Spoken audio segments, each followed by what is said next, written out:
Hi masters. రోజుకొక మంచి మాటలు ఒక్కయోగి ఆత్మకథ 61వ రోజండి. నిన్నటి రోజుని శ్రీ యుక్తేశ్వర గారు ముకుందుడిని తన పాఠ్యాంశాల గురించి చక్కగా వివరణించే దానికోసంగా తన స్నేహితుడు రమేష్ని కలవమని చెప్పటం వరకు చెప్పుకున్నాం.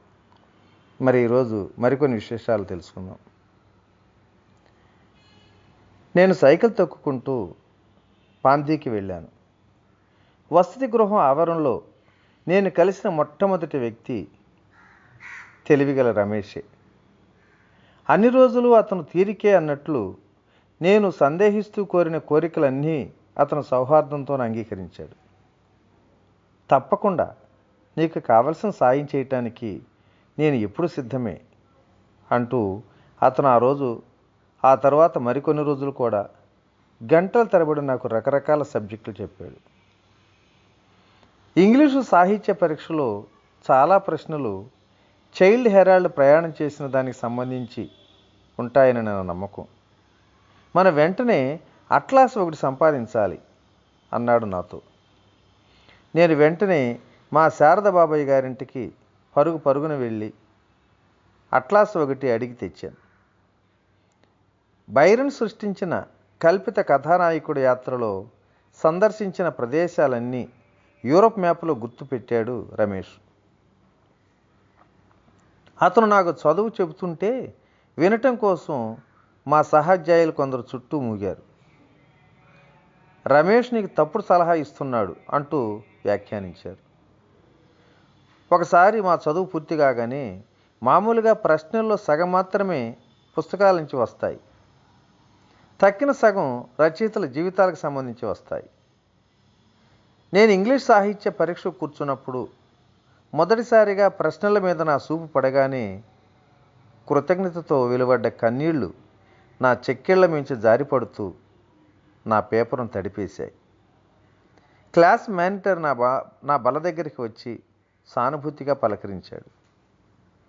రమేష్ నాకు సాయపడతాడని మా గురుదేవులు ముందుగానే నాకు జోస్యం చెప్పారు అని వివరించాను. చూడండి, రమేష్ నాకు సూచించిన ప్రశ్నలే ఇక్కడ పరీక్షాపత్రం మీద ఉన్నాయి అంటూ ఇంకా ఇలా అన్నాను. నా అదృష్టం వల్ల ఈ సంవత్సరం బ్రిటిష్ రచయితల మీద చాలా తక్కువ ప్రశ్నలు వచ్చాయి. వాళ్ళ జీవితాలు నాకు సంబంధించినంత వరకు రహస్యపు ముసుగులో మరుగున పడే ఉన్నాయి. నేను తిరిగి వెళ్ళేసప్పటికీ మా బోర్డింగ్ హౌస్ అరుపులతో దద్దరిల్లిపోతుంది. రమేష్ చెప్పే చదువుల మీద నమ్మకం పెట్టుకున్నందుకు నన్నెంతగానో హేళన చేస్తూ వచ్చిన కుర్రాళ్ళు ఇప్పుడు అభినందనలతో నా చెవులు దాదాపు దద్దరిల్లిపోయేట్లు చేస్తున్నారు. పరీక్షల వారం రోజులు నేను వీలున్నంత ఎక్కువసేపు రమేష్తోనే గడిపాను. ప్రొఫెసర్లు పరీక్షలో ఇస్తారని తనకు అనిపించిన ప్రశ్నలు తయారు చేసి పెట్టాడు అతను. రోజుకు రమేష్ ప్రశ్నలు దాదాపు అవే మాటల్లో పరీక్షాపత్రాల్లో ప్రత్యక్షమవుతూ వచ్చాయి.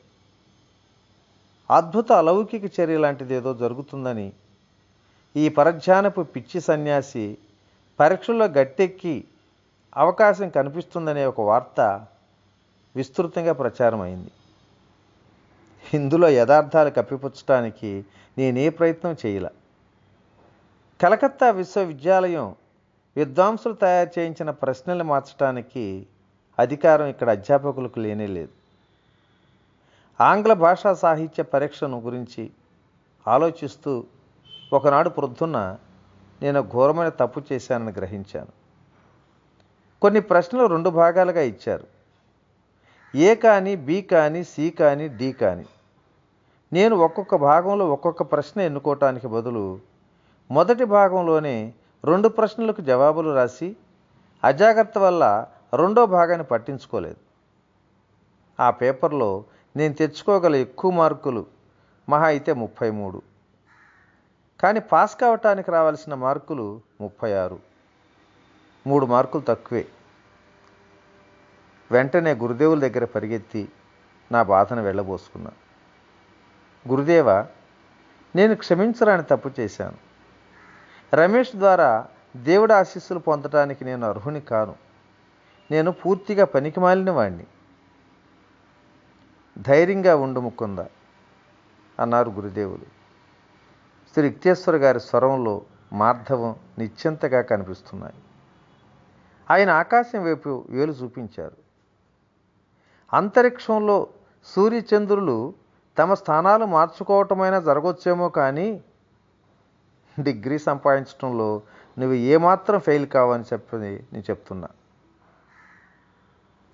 ప్రశాంత మనస్థితితో నేను ఆశ్రమం నుంచి బయటకు వచ్చాను. అయితే నేను పాస్ కాగలటం గణిత శాస్త్రీయంగా అనూహ్యంగానే కనిపిస్తుంది. 1-2 సార్లు బెదురుగా ఆకాశంలోకి చూశాను. దినరాజు తన మామూలు కక్షలో సురక్షితంగానే కనిపించాడు.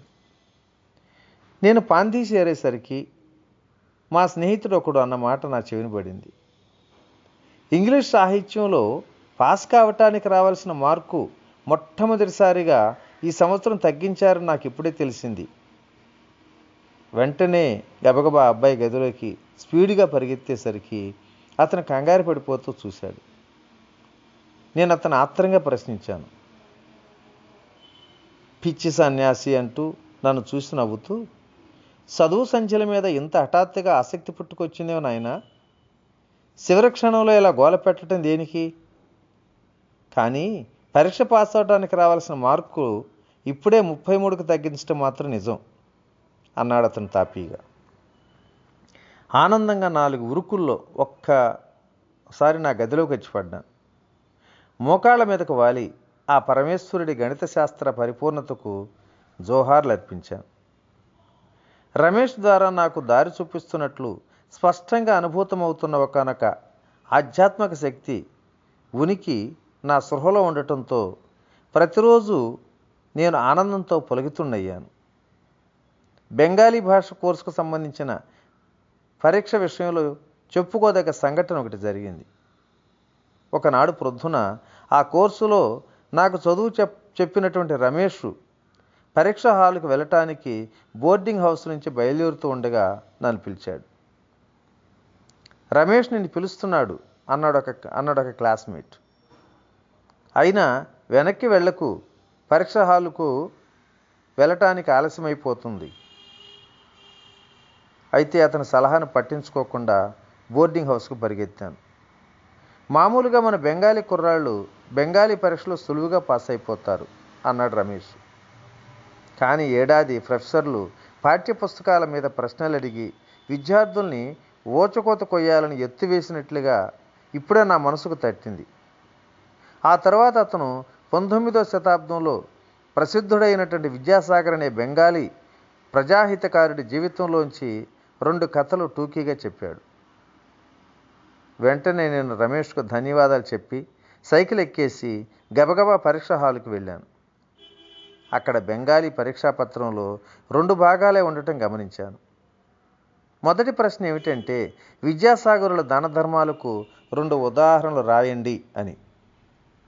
అంతకుముందే గడించిన జ్ఞానాన్ని నేను సమాధాన పత్రం మీదకి బదలాయిస్తూ రమేష్ చివరి క్షణం పిలుపును ఖాతరు చేసినందుకు దేవుడికి చిన్నగా ధన్యవాదాలు చెప్పుకున్నా. విద్యాసాగరుల ఉపకారాలు ఇప్పుడు నాకు చేసింది కూడా కలుపుకోలేండి.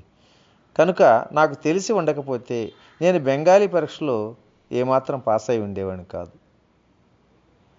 ఇక ఆ ప్రశ్నాపత్రంలో 2వ ప్రశ్న, నేను ఎక్కువగా ఉత్తేజపరిచిన ఒక వ్యక్తి జీవితాన్ని గురించి బెంగాలీలో ఒక వ్యాసం వ్రాయము అని ఉంది. పాఠక మహాశైలరా, ఆ ప్రశ్నకు నేను ఎన్నుకున్న వ్యక్తి ఎవరో మీకు ఇంకా ప్రత్యేకంగా చెప్పాల్సిన పని లేదేమో. ఇక పేజీల వెంబడి పేజీలుగా నేను మా గురుదేవులను స్తుతిస్తూ రాస్తూ ఉంటే మీ ఉపదేశాలతోనే కాగితాలు నింపేస్తానని గొణుక్కుంటూ చెప్పినటువంటి జోస్యం నిజంగా నిజమవుతున్నందుకు అది తెలుసుకొని చిన్నగా నవ్వుకున్నా కూడా. తత్వశాస్త్రంలో నా కోర్సు గురించి రమేష్ను అడగబుద్ధి కాల. శ్రీ యుక్తేశ్వర్ గారు సన్నిధిలో చాలా కాలం పొందినటువంటి శిక్షణ మీద విశ్వాసం ఉంచి పాఠ్యపుస్తక వివరణల్ని ఉపేక్ష చేశాను.